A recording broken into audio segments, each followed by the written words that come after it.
Indian visa পাওয়া এখন একটা লাকের ব্যাপার। ভিসা পেতে পারেন, আবার রিজেক্ট হতে পারেন। কেন বললাম এই কথাটা? জানতে হলে পুরো ভিডিওটি না টেনে শেষ পর্যন্ত দেখবেন। সবাইকে স্বাগতম জানাচ্ছি আমার নতুন একটি ব্লগে।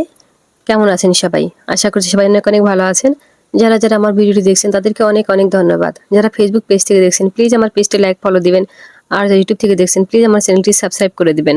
লাস্ট টাইম আমি 6 মাসের ভিসা পেয়েছিলাম। আমার ভিসার মেয়াদ শেষ, নতুন করে আবার ভিসা নিতে হবে। এই ইন্ডিয়ান ভিসা নেওয়াটা যে কি প্যারাদায়ক একটা কাজ, যারা ভিসা করতে গেছেন তারা সকলেই এটা জানেন।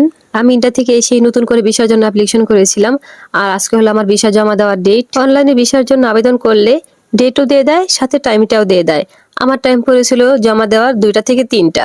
আমার টাইমটা মোটামুটি ভালোই ছিল। সকালে হলে একটু ঝামেলা হয়ে যেত।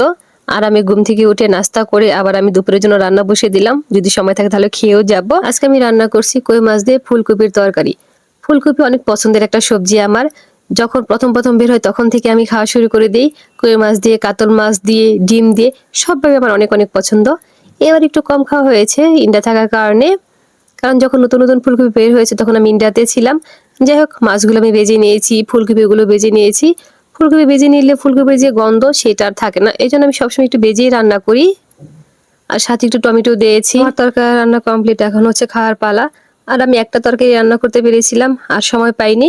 কারণ আমার বাসার থেকে যমুনা ফিউচার পার্কে যেতে অনেক টাইম লেগে যায়, আবার রাস্তায় জ্যাম থাকলে তো আরো সময় লেগে যাবে।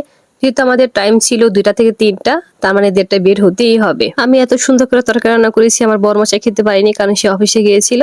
আর অফিস থেকে এসে সে আর বাসায় যায়নি, আমাকে নিচে নামতে বললো, আমি নিচে নামলাম আর আমরা রওনা হয়ে গিয়েছি।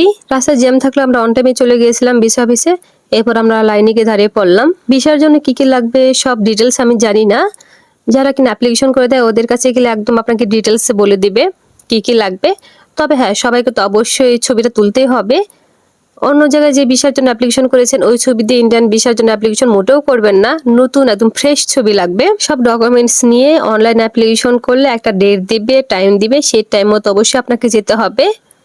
সকালে টাইম দিলে বিকেলে গেলেও হবে না, আবার বিকেলে টাইম দিলে সকালে গেলেও হবে না। আপনাকে একটা নির্দিষ্ট টাইম দিবে, ওই টাইমের মধ্যেই ভিসা অফিসে গিয়ে উপস্থিত হতে হবে। আর একটা কথা বলে দিই, ভিসা জমা দেওয়ার দিন অবশ্যই আপনার যতগুলো পাসপোর্ট আছে, আপনার হাতে লেখা পাসপোর্ট সেটা আপনার সাথে নেবেন। এটা নিয়ে আমরা একবার সাফার করেছি।